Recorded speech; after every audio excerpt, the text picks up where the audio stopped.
Welcome all of you ज्ञानम English academy. आज हम लोग सीखेंगे वर्ब के बारे में। वर्ब काफ़ी इंपॉर्टेंट टॉपिक है आपको स्पोकन के लिए, रिटन के लिए। अब जो भी बोलना चाहते हैं या लिखना चाहते हैं तो वर्ब का काफ़ी इंपॉर्टेंट रोल होता है। और आपको ये जानना जरूरी है कि मेन वर्ब क्या होता है, एक्सिलरी वर्ब क्या होता है, मेन वर्ब में कौन कौन से उसका कैटेगरी है। तो हम लोग सीख रहे हैं वर्ब के बारे में आज। तो verb is a word which shows action, possession, relation and state of being. ये कोई एक्शन, पोजेशन और रिलेशन और स्टेट ऑफ बीइंग यानी कि आकार को बोध कराता है। यानी कि यहां पर देख रहे हैं is, am, are, was, were, have, has, had, do, does, did, shall, should, can, could, may, might, would, must, ought to, need, dare, used to, ये सारे के सारे वर्ब हैं। go, come, run, walk, dance, play, teach, ये सारे के सारे verb हैं जो कि आपको ये सीखना बहुत जरूरी है। तो देखते हैं कि इसका कितने टाइप होते हैं। यहां पर देखेंगे I play, he runs, I play, he runs, ये क्या है? हमारा एक्शन है। क्या है? एक्शन है। You are my brother, you are my brother, तो आपके और मेरे बीच, यू आर माई ब्रदर, तो आप हैं, मेरे भाई हैं, तो ये क्या हो सकता है? रिलेशन हो सकता है। तो ही इज योर फ्रेंड, ये क्या हो सकता है? रिलेशन हो सकता है। तो आपको रिलेशन को बताने के लिए, संबंध को बताने के लिए हम वर्ब का यूज कर रहे हैं। यहाँ पर ये जो आर और इज दिख रहा है, इसमें रन्स जो दिख रहा है, प्ले जो दिख रहा है, ये सारे के सारे वर्ब हैं। ए, प्ले, रन्स मेन वर्ब है। आर, इज यहाँ पर जो एक्सिलरी में आते हैं। ठीक है। आई हैव अ कार, यहाँ पर हैव जो बता रहा है, पोजीशन बता रहा है। आई हैव अ कार, मेरे पास कोई भी वस्तु है, तो उस वस्तु पर क्या हो सकता है? उस वस्तु और मेरे बीच रिलेशन तो नहीं बन सकता है, बट आपका अधिकार हो सकता है, मेरा अधिकार हो सकता है। You have a pen to write, आपके पास एक कलम है लिखने के लिए। तो जो भी चीज है, यहाँ पर हैव का प्रयोग हुआ है पोजीशन को बताने के लिए, यहाँ पे भी हैव का प्रयोग हुआ है पोजीशन को बताने के लिए। द अर्थ इज राउंड, पृथ्वी गोल है, तो ये आकार को बता रहा है। ठीक है, अवस्था को बता रहा है, आकार को बता रहा है। तो यहाँ पर स्टेट ऑफ बीइंग, यानी कि कह सकते हैं कि वर्ब जो होता है action, relation, position, state of being को बताता है। तो अब हम चलेंगे इसके नेक्स्ट पॉइंट पे, इसका काइंड्स पे देखेंगे। अगर वर्ब की बात करें तो इसका दो टाइप्स होते हैं, एक होता है मेन वर्ब और एक होता है एक्सिलरी वर्ब।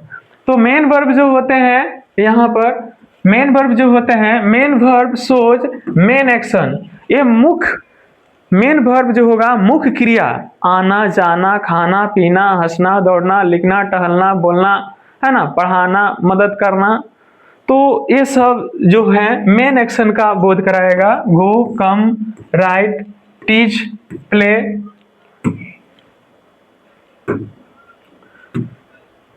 गो, कम, राइट, टीच, प्ले, है ना। ही वॉक्स, तो यहाँ पर वॉक्स क्या है? मेन वर्ब है। वी प्ले, तो प्ले क्या है? मेन वर्ब है। यू राइट, राइट क्या है? मेन वर्ब है। आई टीच यू, यहाँ पर टीच क्या है? मेन वर्ब है। तो देख रहे हैं सारे जो एग्जाम्पल्स यहाँ पे लिखे गए हैं मेन वर्ब का है। और इसको हम नेक्स्ट पॉइंट में चलते हैं। ट्रांजिटिव वर्ब,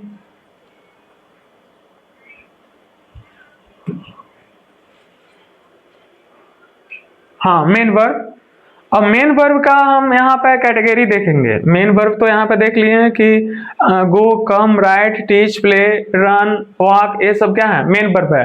तो मेन वर्ब का यहाँ पे भी कैटेगरी होता है, टाइप्स होते हैं। तो मेन वर्ब का टू टाइप्स होते हैं।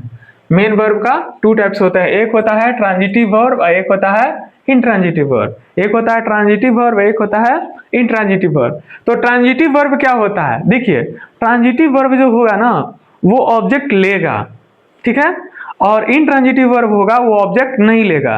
देखते हैं यहां पर, transitive verb takes an object in a sentence, जब हम कोई सेंटेंस लिखते हैं तो उसको लास्ट में ऑब्जेक्ट लेगा, और उसको पता करने का ऑब्जेक्ट है कि नहीं है, हम इससे क्वेश्चन करेंगे।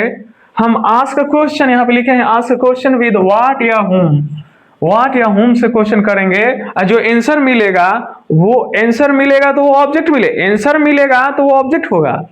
और जब ऑब्जेक्ट मिल जाएगा तो उसमें जो यूज हुआ है वर्ब वो होगा ट्रांजिटिव वर्ब। यहाँ पे प्ले है, टीच है, ड्रिंक है, ईट है, हेल्प है, राइट है, ये सारे के सारे ट्रांजिटिव वर्ब हैं। ठीक है, तो यहाँ पर हम देखते हैं इसका एग्जाम्पल। आई टीच यू, यहाँ पे लिखे हैं आई टीच यू, तो यहाँ पे क्वेश्चन बनता है whom do I teach, मैं किनको पढ़ाता हूं, तो आंसर मिला क्या, यू, आपको।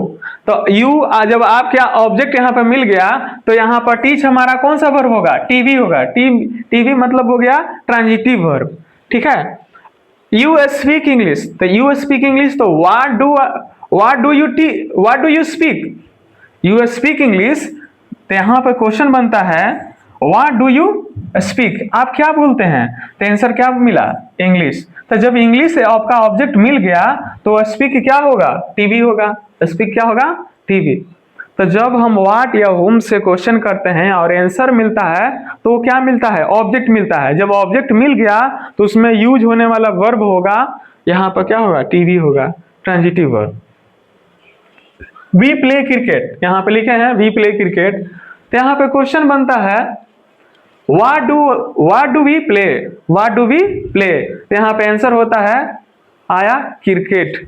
और जब क्रिकेट आया तो यहाँ पर ये ऑब्जेक्ट हमारा मिल गया, ऑब्जेक्ट मिल गया, तो ऑब्जेक्ट मिल गया तो प्ले हमारा क्या होगा, ट्रांजिटिव वर्ब, टीवी होगा। तो इस तरीके से हम ट्रांजिटिव वर्ब को हम फाइंड आउट कर सकते हैं मेन वर्ब का। और इसका हम देखते हैं अब इंट्रांजिटिव, नेक्स्ट पार्ट।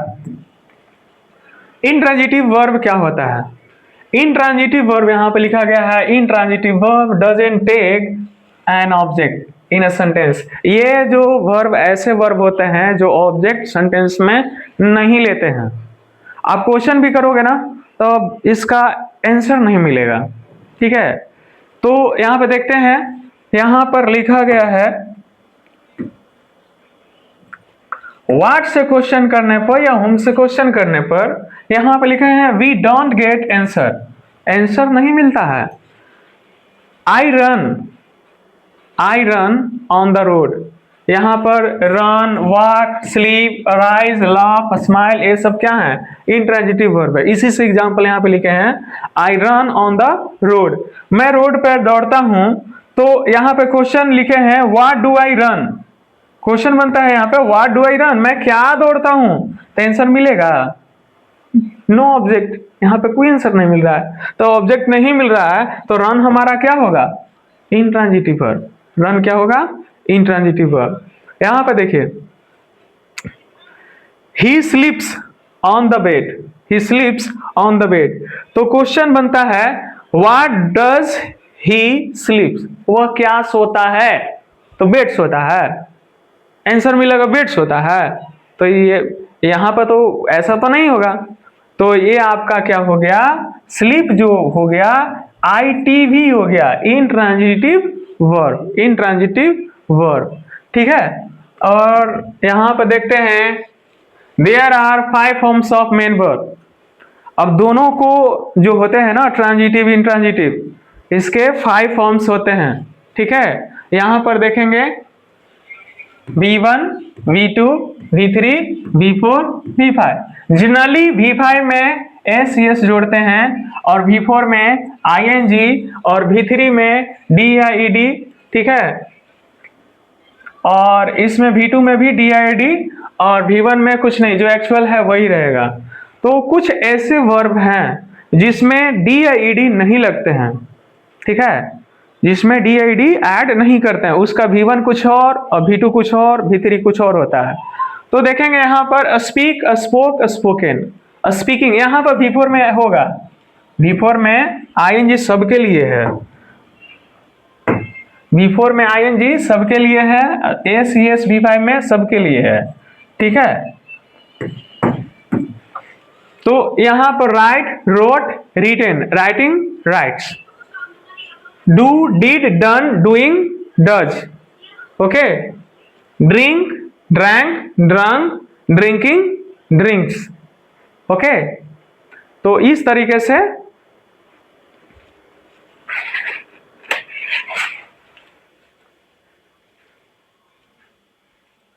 से हम लोग play, played, played, playing, plays. देखें यहां पर ईडी लगा, यहां पे भी ईडी लगा, आईएनजी, एस। अब यहां पर वॉक है, ईडी लगा, वॉक्ड, आईएनजी, वॉकिंग, एस लगा है, वॉक्स। तो इस तरीके से हम कह सकते हैं कि आपका V1 जो मेन वर्ब का जो फॉर्म्स होते हैं, 5 फॉर्म्स होते हैं, V1, V2, V3, V4, V5। ये आपको, जिसमें आपको V1, V2 और V3 याद करने पड़ेंगे। इतना तक आपको, यहां से यहां तक आपको याद करने पड़ेंगे। और आपको बता दूं कि यह स्पोकन के लिए, रिटेन के लिए काफी इंपॉर्टेंट होता है, बहुत इंपॉर्टेंट होता है, क्योंकि आप किस सिचुएशन में बोल रहे हैं तो आपको उसी सिचुएशन के अकॉर्डिंग वर्ब का भी यूज करना पड़ेगा। तो ये आपको पता है कि कौन सा सेंटेंस में कौन से वर्ब लगेंगे। यदि आप टेंस अच्छे तरीके से जानते हैं और कोई भी आप मिसलेनियस सेंटेंसेस हो गए, मॉडल एक्सिलरी वर्ब हो गए, तो उसका जानते हैं कि यूज कैसे होता है और कहाँ पे कौन सा वर्ब का यूज करते हैं। तो ऐसे वर्ब, इन सारे वर्ब का यूज करते हैं, ठीक है। इससे ज्यादा कुछ होता नहीं है। हम जितने भी सेंटेंस बोलते हैं, लिखते हैं ना, तो उसमें इतना ही सारे वर्ब का यूज होता है। या तो V1 होगा, या तो V2 होगा, या V3, या V4, या V5, जो मेन एक्शन की बात कर रहा हूं मैं। और एक्सिलरी तो होता ही है, जो कहीं पे सिचुएशन पे डिपेंड करता है। इज, एम, आर हो गया, वाज, वर हो गया, हैव, हैज हो गया, डू, डज हो गया, डिड हो गया, शैल, विल हो गया, कैन, कुड हो गया, मे, माइट हो गया, यूज टू हो गया, नीड हो गया, है ना। तो वो सब आएंगे। तो हमारा सेंटेंस का कॉम्बिनेशन ऐसे थोड़ी होता है। हमारा सेंटेंस का कॉम्बिनेशन होता है, आपको बता दूं, सेंटेंस का कॉम्बिनेशन यही होता है ना, सब्जेक्ट होता है, एक्सिलरी वर्ब होता है, मेन वर्ब होता है और ऑब्जेक्ट होता है। मेन वर्ब की बात करूं तो मेन वर्ब बिना एक्सिलरी के नहीं आ सकता है। यहाँ पर कुछ तो आएगा, मेन वर्ब आएगा तो यहाँ पे कुछ आएगा। मगर यहाँ पर मैं बता दूं कि सिंपल प्रेजेंट के अफर्मेटिव में किसी प्रकार का एक्सिलरी वर्ब का प्रयोग नहीं होता है। और सिंपल पास्ट के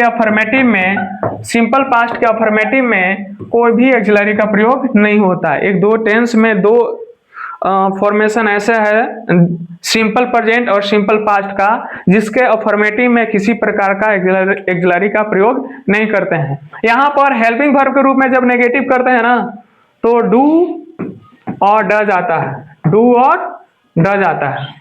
और इसका नेगेटिव करते हैं तो डिड आता है। कुछ इस प्रकार देखें, यहाँ पर एस प्लस V1 या V5 प्लस ऑब्जेक्ट हो गया, इसका हो जाएगा डू या does plus not plus V1 plus object, ठीक है। और ये डू डज को यहाँ पे लाएंगे, डू या does plus subject plus V1 plus object, ठीक है। और इसी को नेगेटिव करेंगे तो यहाँ पर डोंट या doesn't plus subject plus V1 plus object हो गया। और इसी को WH करेंगे तो WH हो गया डू या does plus subject plus V1 plus object, ठीक है। और इसी को नेगेटिव करेंगे WH का, तो यहाँ पर हो जाएगा डोंट या doesn't plus subject plus V1 plus object. तो देखें इस तरह का फॉर्मेशन होता है सिंपल प्रेजेंट का। ये अफर्मेटिव है, नेगेटिव है, इंटरगेटिव एस नो का, interrogative plus negative yes no का, इंटरगेटिव WH का, इंटरगेटिव प्लस नेगेटिव WH का। और इसको हम देखते हैं सिंपल पास्ट का। देखें तो सिंपल पास्ट का होता है,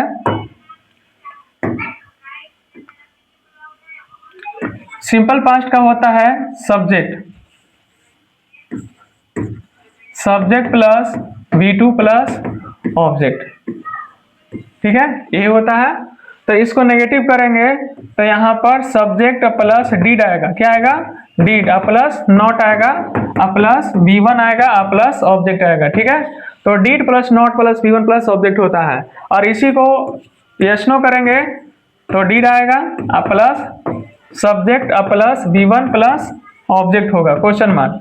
और इसी को नेगेटिव करेंगे तो यहाँ पर हो जाएगा didn't plus subject plus V1 plus object. ठीक है, और इसी को WH करेंगे तो यहाँ पर हो जाएगा WH, यहाँ पर did plus subject plus V1 plus object. ठीक है, और इसी को नेगेटिव करेंगे WH का तो हो जाएगा डीडेंट, यहाँ पर करेंगे plus subject plus V1 plus object. या इसको लॉन्ग करेंगे तो यहाँ पर लॉन्ग कीजिए, तो लॉन्ग कीजिएगा तो यहाँ पर डीड रखिएगा प्लस सब्जेक्ट, यहाँ पर नोट आपको रखने पड़ेंगे प्लस V1 प्लस ऑब्जेक्ट। ठीक है, तो इस तरीके से फॉर्मेशन होता है सिंपल पास्ट में। आपको यही हमको बताने का यहाँ पर रीजन था ना, ये वाला था। टेंस में दो ऐसे पार्ट हैं, एक सिंपल प्रेजेंट और एक सिंपल पास्ट का, जिसका फॉर्मेटिव में कोई भी हेल्पिंग वर्ब नहीं आता। इज मार, सिंपल प्रेजेंट में इज मार नहीं होगा, है ना, सिंपल पास्ट में वाज वर्ब नहीं होगा। तो ये चीजें ध्यान देना है। ठीक है, तो सिंपल प्रेजेंट में क्या आता है? सिंपल प्रेजेंट में आता है क्या? डू डज आता है। क्या आता है? Do does. यहाँ पर आता है डू डज, तो डू डज यहाँ पे बाहर आ गया।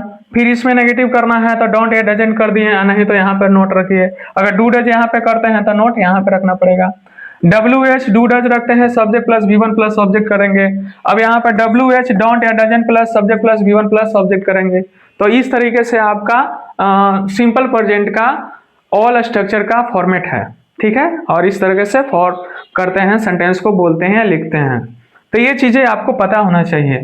तो खैर हम यहाँ पर चल रहे थे, हाँ, I speak English. I speak English, तो यहाँ पर क्या है हमारा? स्पीक क्या है? V1 है। क्या है? स्पीक क्या है? V1 है। ही प्लेज क्रिकेट, तो यहाँ प्लेज जो हो गया V5 है। He wrote English, he wrote a letter, यहाँ पर रोट क्या है? V2 है।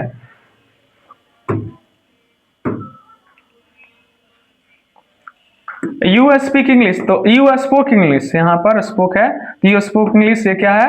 V2 है। I have gone to market, gone हमारा क्या है? V3 है। We have done this work, done हमारा क्या है? V3 है। ही इज प्लेइंग, तो प्लेइंग हमारा V4 है। यू आर टीचिंग अस, तो टीचिंग हमारा V4 है। ही हेल्प्स मी, तो यहाँ पर हेल्प्स क्या है? V5। ठीक है, ही लाफ्स एट मी, तो यहाँ पर लाफ्स क्या है? V5 है। ही डिड दिस वर्क, तो डिड हमारा क्या है? V2। ओवरऑल हम कहें तो या तो V1 हो रहा है, या V2 हो रहा है, या V3 हो रहा है, या V5 हो रहा है। ठीक है, V1 V2 V3 V4 V5, V1 V2 V3 V4 V5। तो इससे ज्यादा आपको मेन वर्ब का फॉर्मेशन नहीं देखने को मिलेंगे। इतना ही होता है मेन वर्ब में। या तो जो भी हम सेंटेंस जो वर्ब से रिलेटेड, मेन एक्शन से रिलेटेड बोल रहे हैं, या तो V1 होंगे, V2 होंगे, V3 होंगे, V4 होंगे, V5 होंगे। तो आपको V1 V2 V3 इतना ही याद करना है। V4 में ing जोड़िए और V5 में SCS जोड़िए। ठीक है, वो आपका आसान हो जाएगा।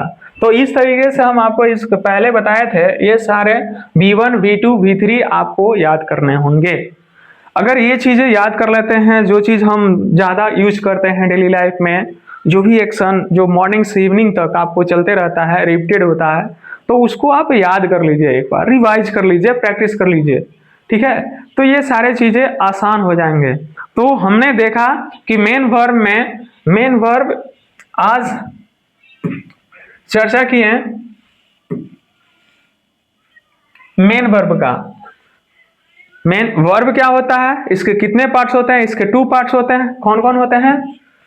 इसके 2 पार्ट्स होते हैं, एक मेन वर्ब और एक एक्सिलरी वर्ब। तो आज चर्चा किए हैं मेन वर्ब के बारे में। तो मेन वर्ब में आप पता हो गया, गो, कम, राइट, स्लीप, है ना, रीड, तो मेन वर्ब में ये सारे वर्ड आते हैं। तो मेन वर्ब का कैटेगरी होता है टू टाइप्स का, एक होता है ट्रांजिटिव और एक इंट्रांजिटिव। ट्रांजिटिव जो होता है ये ऑब्जेक्ट लेता है, ये ऑब्जेक्ट यहां पर लेता है, ठीक है। जैसे एग्जाम्पल में देखूं, यहां पर देखिए, I teach you, whom do I teach, तो मैं किनको पढ़ाता हूं, आपको पढ़ाता हूं। तो टीच हमारा क्या हो गया, transitive verb. You speak English, what do you speak, तो यहां पर आंसर ऑब्जेक्ट मिल गया इंग्लिश, तो स्पीक क्या हो गया, ट्रांजिटिव वर्ब हो गया। तो इस तरीके से ट्रांजिटिव वर्ब को हम समझेंगे। और इंट्रांजिटिव होता है ये ऑब्जेक्ट नहीं लेता है, डजंट टेक एन ऑब्जेक्ट। तो यहाँ पर रन, वॉक, स्लीप, राइज, है ना, लाफ, स्माइल, ये सब के सब क्या हैं, इंट्रांजिटिव वर्ब हैं। तो इंट्रांजिटिव वर्ब हैं तो इसका व्हाट या होम से क्वेश्चन कीजिएगा तो यहाँ पर आंसर नहीं मिलेंगे। जैसे आई रन ऑन द रोड, तो मैं क्या दौड़ता हूँ, व्हाट डू आई रन, तो यहाँ पे आंसर नो, ऑब्जेक्ट नहीं मिलेगा। तो जब ऑब्जेक्ट नहीं मिलेगा तो रन हमारा क्या था, यहाँ पर इंट्रांजिटिव वर्ब। तो इसी तरीके से ही स्लीप्स ऑन द बेड, तो व्हाट डज ही स्लीप, तो यहाँ पर आंसर नहीं मिल रहा है, तो यहाँ पर स्लीप क्या हो गया, इंट्रांजिटिव वर्ब। तो इस तरीके से आपको प्रैक्टिस करने हैं। और दोनों को ओवरऑल 5 फॉर्म्स होते हैं, V1, V2, V3, V4, V5। देखिए हम आपको एक बार रिवाइंड क्यों करवाते हैं, मतलब बताते ओवरऑल कि देखिए कहीं का पीछे चीज छूट न जाए, ठीक है, आपको डाउट ना हो। तो मेन वर्ब का 5 फॉर्म्स होते हैं, V1, V2, V3, V4, V5। ये आपको याद करने पड़ेंगे, V1, V2, V3, ठीक है। एक बार आप रिवाइज कर लीजिएगा तो आपके लिए इजी हो जाएंगे। V4 में ING ऐड कीजिएगा, V5 में SCS ऐड कीजिएगा, सिंपल है, ठीक है। तो इस तरीके से आपको वर्ब का फॉर्मेशन याद रखना है। और यदि वर्ब आपका स्ट्रांग है तो सेंटेंस बोलने या लिखने में बहुत आसानी होगा। आई होप ये आपको समझ में आया होगा। यदि फिर भी कोई डाउट है तो आप पीछे वीडियो को बैक करके आप देख सकते हैं, समझ सकते हैं। एक बार या 2 बार इसको देखिए और फिर अच्छे से समझ में आ जाएगा। और आपको अगले जो टॉपिक होगा, अगला हमारा नेक्स्ट टॉपिक होगा एक्सिलरी वर्ब के बारे में, जो काफ़ी इंपॉर्टेंट होता है। तो उस वीडियो को मिस मत कीजिएगा, मैं जल्द ही लाऊंगा, उस पर हम चर्चा करेंगे एक्सिलरी वर्ब में। एक्सिलरी वर्ब काफ़ी इंपॉर्टेंट है, वो भी बहुत इंपॉर्टेंट है और उसमें बहुत कुछ सीखने के लिए मिलेगा। तब तक के लिए बहुत बहुत धन्यवाद। Thank you so much.